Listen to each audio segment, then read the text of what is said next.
ನಮಸ್ತೆ ಎಲ್ರಿಗೂ. ಸವಿರುಚಿಯ ಆಟ ಚಾನಲ್ಗೆ ಸ್ವಾಗತ. ಇವತ್ತು ನಾನು ಮಾಡ್ತಿರೋಂಥ ರೆಸಿಪಿ ಸೋಯಾಬೀನ್ಸಿಂದ ಬಿರಿಯಾನಿ ಮಾಡೋಣ ಅಂತ. ತುಂಬಾ ಚೆನ್ನಾಗಿರುತ್ತೆ ಸೋಯಾಬೀನ್ಸ್ ಬಿರಿಯಾನಿ. ಲಂಚ್ ಬಾಕ್ಸ್ಗೂ ಕೂಡ ತುಂಬ ಚೆನ್ನಾಗಿರುತ್ತೆ, ಬ್ರೇಕ್ಫಾಸ್ಟ್ಗೆ ಚೆನ್ನಾಗಿರುತ್ತೆ, ಡಿನ್ನರ್ಗೆ ಕೂಡ ಮಾಡ್ಕೋಬೋದು. ತುಂಬ ಹೆಲ್ದಿ ಕೂಡ, ಪ್ರೋಟೀನ್ ಕೂಡ ಹೆಚ್ಚಾಗಿರುತ್ತೆ ಇದರಲ್ಲಿ. ಎಷ್ಟು ನಾವು ಚಿಕನ್ ಮಟನ್ ಎಲ್ಲ ತಿಂತೀವಲ್ವ ಆ ರೀತಿಯಲ್ಲಿ ಪ್ರೋಟೀನ್ ಇರುತ್ತೆ. ವೆಯ್ಟ್ ಲಾಸಿಗೆ ಕೂಡ ತುಂಬ ಒಳ್ಳೆಯದು. ಹೇಗೆ ಮಾಡೋದು ಅಂತ ನೋಡ್ಕೊಳ್ಳೋಣ. ಅದಕ್ಕೂ ಮೊದಲು ಯಾರಾದರೂ ನನ್ನ ಚಾನಲ್ ಸಬ್ಸ್ಕ್ರೈಬ್ ಮಾಡದೆ ನೋಡ್ತಾ ಇದ್ದರೆ ದಯವಿಟ್ಟು ಸಬ್ಸ್ಕ್ರೈಬ್ ಮಾಡ್ಕೊಳ್ಳಿ. ಮೊದಲಿಗೆ ನಾನಿಲ್ಲಿ 50 ಗ್ರಾಮ್ ಸೋಯಾ ಚಂಕ್ಸ್ ತೊಗೊಂಡಿದ್ದೀನಿ.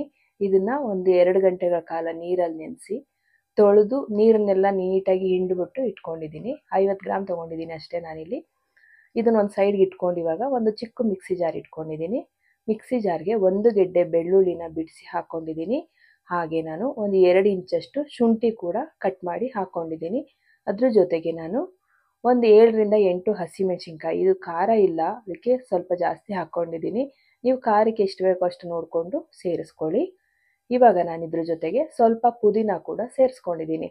ಪುದೀನ ಜೊತೆಗೆ ನಾನು ಸ್ವಲ್ಪ ನೀರು ಹಾಕ್ಕೊಂಡು ನೀಟಾಗಿ ರುಬ್ಕೊಂಡ್ಬಿಡ್ತೀನಿ. ಹಸಿಮೆಣಸಿನ್ಕಾಯಿ, ಶುಂಠಿ, ಬೆಳ್ಳುಳ್ಳಿ ಮತ್ತು ಪುದೀನ ಮಾತ್ರ ನಾನು ರುಬ್ಕೊಂಡಿರೋದು. ಇವಾಗ ರುಬ್ಕೊಂಡು ಒಂದು ಸೈಡ್ಗೆ ಇಟ್ಕೊಳ್ಳೋಣ. ಈಗ ನಾನು ಕುಕ್ಕರ್ ಇಟ್ಕೊಂಡು ಸ್ಟವ್ ಹಚ್ಕೊಂಡಿದ್ದೀನಿ. ಕುಕ್ಕರ್ ಬಿಸಿ ಹಾಕ್ತಿದ್ದಾಗೇ ನಾನು ಇಲ್ಲಿ 2 ಟೇಬಲ್ ಸ್ಪೂನಷ್ಟು ಎಣ್ಣೆನ ಸೇರಿಸ್ಕೊಂಡಿದ್ದೀನಿ. ಈ ಕಾದಿರೋಂಥ ಎಣ್ಣೆಗೆ ನಾನು ಮಸಾಲೆಗಳು ಅಂದರೆ ಚಕ್ಕೆ, ಲವಂಗ ಮತ್ತು ಕಲ್ಲು ಹೂವು, ಮರಾಠಿ ಮೊಗ್ಗು, ಪಲಾವ್ ಎಲೆ ಇದೆಲ್ಲದನ್ನು ನಾನು ಸೇರಿಸ್ಕೊಂಡಿದ್ದೀನಿ. ಇದ್ರ ಜೊತೆಗೆ ನಾನು ಒಂದು ಈರುಳ್ಳಿ ಕೂಡ ಸಣ್ಣದಾಗಿ ಕಟ್ ಮಾಡಿಕೊಂಡು ಹಾಕ್ಕೊಂಡಿದ್ದೀನಿ. ಈರುಳ್ಳಿ ಸ್ವಲ್ಪ ಬಣ್ಣ ಚೇಂಜ್ ಆಗಲಿ, ಹಸಿ ವಾಸನೆ ಹೋಗಲಿ. ಇವಾಗ ನಾನು ರುಬ್ಬಿಟ್ಕೊಂಡಿದ್ದೆ ಅಲ್ವಾ, ಶುಂಠಿ, ಬೆಳ್ಳುಳ್ಳಿ ಮತ್ತು ಪುದೀನ, ಹಸಿಮೆಣಸಿನ್ಕಾಯಿ ಇದು 4 ರುಬ್ಬಿಟ್ಕೊಂಡಿದ್ನಲ್ವ, ಇದನ್ನು ಕೂಡ ಸೇರಿಸ್ಕೊಂಡಿದ್ದೀನಿ. ಸೇರಿಸ್ಕೊಂಡು ಒಂದ್ಸಲಿ ಚೆನ್ನಾಗಿ ಫ್ರೈ ಮಾಡ್ಕೊಳ್ಳೋಣ. ಹಸಿ ವಾಸನೆ ಹೋಗೋವರೆಗೂ ಈ ರೀತಿಯಾಗಿ ಫ್ರೈ ಮಾಡಿಕೊಂಡು ಇದಕ್ಕೆ ನಾನು ಒಂದು ಇಡಿಯಷ್ಟು ಹಸಿ ಬಟಾಣಿ ಅಂದರೆ 100 ಗ್ರಾಮ್ ಹಸಿ ಬಟಾಣಿ ತೊಗೊಂಡ್ರೆ ಒಂದು 5 ಇಡಿಯಷ್ಟು ಕಾಳಾಗುತ್ತೆ, ಇದನ್ನು ಹಾಕ್ಕೊಂಡಿದ್ದೀನಿ.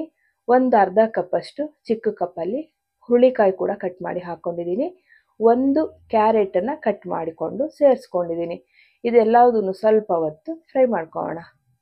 ತುಂಬ ಜಾಸ್ತಿ ಬೇಯೋವರೆಗೂ ಏನು ಹುರ್ಕೊಳ್ಳೋದು ಬೇಡ, ನಾವು ಸ್ವಲ್ಪ ಹೊತ್ತು ಇದನ್ನು ಕೈ ಆಡಿಸ್ಕೊಳ್ಳೋಣ.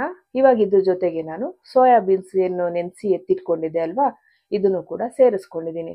ಇವಾಗ ಇದನ್ನು ಅಷ್ಟೇ ಒಂದು 2 ನಿಮಿಷ ಸಾಕು. ಒಂದು 2 ನಿಮಿಷ ಚೆನ್ನಾಗಿ ಫ್ರೈ ಮಾಡ್ಕೊಳ್ಳೋಣ. ಎಲ್ಲದನ್ನು ಚೆನ್ನಾಗಿ ಮಿಕ್ಸ್ ಮಾಡಿಕೊಂಡು ಫ್ರೈ ಮಾಡ್ಕೊಳ್ಳೋಣ. ನೋಡಿ, ಇವಾಗ ನಾನು ಇಷ್ಟಾಗಿದೆ, ನೀಟಾಗಿ ಫ್ರೈ ಆಗಿದೆ. ಇವಾಗ ನಾನು ಇದಕ್ಕೆ ಒಂದು ಅರ್ಧ ಟೇಬಲ್ ಸ್ಪೂನಷ್ಟು ಗರಂ ಮಸಾಲ ಪೌಡ್ರು ಮತ್ತು 1 ಸ್ಪೂನಷ್ಟು ಧನಿಯಾ ಪೌಡ್ರನ್ನ ಸೇರಿಸ್ಕೊಂಡಿದ್ದೀನಿ. ನಾನಿಲ್ಲಿ ಅಚ್ಚ ಖಾರದ ಪುಡಿ ಹಾಕ್ತಾ ಇಲ್ಲ. ಯಾಕೆ ಅಂದರೆ ಹಸಿಮೆಣಸಿನ್ಕಾಯಿ ಹಾಕಿರೋದ್ರಿಂದ ನಾನಿಲ್ಲಿ ಖಾರ ಮತ್ತು ಸೇರಿಸ್ತಾ ಇಲ್ಲ.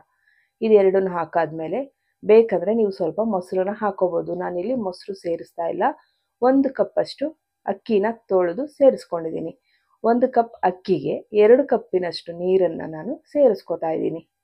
2 ಕಪ್ ನೀರು ಸೇರಿಸ್ಕೊಂಡಿದ್ದೀನಿ. ಈಗ ಒಂದ್ಸರಿ ಚೆನ್ನಾಗಿ ಮಿಕ್ಸ್ ಮಾಡಿಬಿಡೋಣ. ನೋಡಿ, ಈ ರೀತಿಯಾಗಿ ಮಿಕ್ಸ್ ಮಾಡ್ಕೊಂಡಿದ್ದೀನಿ. 1 ಕಪ್ ಅಕ್ಕಿಗೆ 2 ಕಪ್ ನೀರು. ಇವಾಗ ರುಚಿಗೆ ಎಷ್ಟು ಬೇಕೋ ಅಷ್ಟನ್ನು ಉಪ್ಪನ್ನು ಸೇರಿಸ್ಕೊತಾ ಇದ್ದೀನಿ. ರುಚಿಗೆ ತಕ್ಕಷ್ಟು ಉಪ್ಪು ಸೇರಿಸ್ಕೊಂಡಾಯಿತು. ಇವಾಗ ಒಂದ್ಸರಿ ಚೆನ್ನಾಗಿ ಮಿಕ್ಸ್ ಮಾಡಿಬಿಡೋಣ. ಮಿಕ್ಸ್ ಮಾಡಾದ್ಮೇಲೆ ಒಂದು 2 ನಿಮಿಷ ನಾವು ಕುಕ್ಕರ್ ಮುಚ್ಚಬಾರ್ದು, ಹಾಗೆ ಬೇಯಿಸ್ಕೊಳ್ಳೋಣ ತಿರುಗಿಸ್ಕೊಂಡು. ನೋಡಿ, ಈ ರೀತಿಯಾಗಿ ಕುದೀತಾ ಇದೆ, ಚೆನ್ನಾಗಿ ಕುದೀತಾ ಇದೆ. ಏನಕ್ಕೆ ಹಾಗೆ ಬೇಯಿಸ್ಕೊತೀನಿ ಅಂದರೆ ಅನ್ನ ಉದ್ರಾಗಿ ಆಗಲಿ ಅಂತ. ಇವಾಗ ಚೆನ್ನಾಗಿ ಕುದೀತಾ ಇದೆ ಅಲ್ವಾ, ಇವಾಗ ಒಂದ್ಸರಿ ಚೆನ್ನಾಗಿ ತಿರುಗಿಸ್ಬಿಟ್ಟು ನಾನು ಕುಕ್ಕರ್ ಮುಚ್ಚಿಬಿಟ್ಟು 1 ವಿಷಲ್ ಬರ್ಸ್ಕೊತೀನಿ. ಕುಕ್ಕರ್ 1 ವಿಷಲ್ ಬರಲಿ. ನೋಡಿ, ಕುಕ್ಕರ್ 1 ವಿಷಲ್ ಬಂದು ಆಗಿದೆ. ಇವಾಗ ನಾನು ರೈಸ್ ಮುಚ್ಚಳ ತೆಗೆದಿದ್ದೀನಿ. ಕುಕ್ಕರಿಂದು ಮುಚ್ಚಳ ತೆಗೆದ್ಮೇಲೆ ಅನ್ನ ಕೂಡ ಉದ್ರಾಗಾಗಿದೆ. ಆಯಿಲ್ ಕೂಡ ಸ್ವಲ್ಪ ಕೂಡ ಜಾಸ್ತಿ ಆಗಿಲ್ಲ. ನಾನು ಆಯಿಲ್ನೂ ಕೂಡ ತುಂಬ ಕಡಿಮೆ ಹಾಕಿದ್ದೀನಿ. ನೋಡಿ, ತುಂಬಾ ಚೆನ್ನಾಗಾಗಿದೆ. ಬಿರಿಯಾನಿ ಮಾತ್ರ ಸೂಪರಾಗಿದೆ, ತುಂಬ ಚೆನ್ನಾಗಿ ಬಂದಿದೆ. ಕಲರ್ ಕೂಡ ತುಂಬ ಚೆನ್ನಾಗಿ ಕಾಣ್ತಾ ಇದೆ. ತುಂಬ ಈಸಿಯಾಗಿ ಕೂಡ ಮಾಡ್ಕೋಬೋದು. ಸೋಯಾ ಅಂತೂ ತುಂಬಾ ಒಳ್ಳೆಯದು. ಮಕ್ಕಳು ಲಂಚ್ ಬಾಕ್ಸ್ಗೆ ಹಾಕ್ಬಿಟ್ಟು ತಿನ್ಕೊಂಬರ್ತಾರೆ. ನಮಗೂ ಕೂಡ ತಿನ್ನೋದಕ್ಕೆ ತುಂಬ ಇಷ್ಟ ಆಗುತ್ತೆ. ಮನೆಯಲ್ಲಿ ಕೂಡ ನಾವು ಮಧ್ಯಾಹ್ನಕ್ಕೂ ಮಾಡ್ಕೋಬೋದು, ಸಂಜೆಗಾದರೂ ಮಾಡ್ಕೋಬೋದು, ಬೆಳಗ್ಗೆ ತಿಂಡಿಗಾದರೂ ಮಾಡ್ಬೋದು. ಆಫೀಸ್ಗೆಲ್ಲ ತೊಗೊಂಡೋದ್ರೂ ತುಂಬ ಚೆನ್ನಾಗಿರುತ್ತೆ. ಹೆಲ್ದಿಯಾಗಿ ಕೂಡ ಇರುತ್ತೆ. ಇದರಲ್ಲಿ ತರಕಾರಿಗಳಾಗಿರ್ಬೋದು, ಸೋಯಾ ಚಂಕ್ಸ್ ಆಗಿರ್ಬೋದು, ತುಂಬ ಹೆಲ್ದಿ ಮತ್ತು ತುಂಬಾ ಪ್ರೋಟೀನ್ ಇರುತ್ತೆ. ಇವಾಗ ಜಿಮ್ಗೆಲ್ಲ ಹೋಗ್ತಾರೆ ನೋಡಿ, ಈ ಸೋಯಾಗಳನ್ನ ತುಂಬಾ ಯೂಸ್ ಮಾಡಬೇಕು. ಸೋಯಾ ಚಂಕ್ಸ್ ಆಗಿರ್ಬೋದು, ಚಿಕನ್ನು, ಮೊಟ್ಟೆ, ಈ ಥರ ವೆಜ್ಜಲ್ಲಿ ಸೋಯಾ ಚಂಕ್ಸ್ನ ಕೂಡ ಯೂಸ್ ಮಾಡ್ಬೋದು ಪನ್ನೀರ್ ಜೊತೆಗೆ. ತುಂಬ ಈಸಿಯಾಗಿ ಕೂಡ ಆಗೋಗ್ಬಿಡುತ್ತೆ.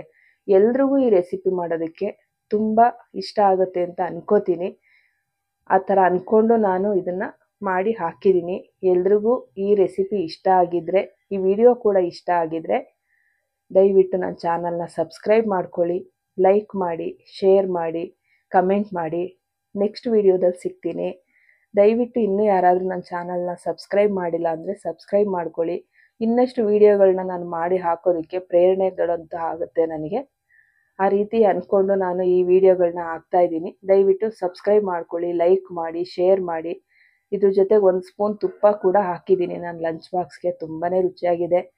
ಇಷ್ಟೊತ್ತು ತಾಳ್ಮೆಯಿಂದ ನಾನು ವಿಡಿಯೋ ನೋಡಿದ್ದಕ್ಕೆ ಥ್ಯಾಂಕ್ ಯು.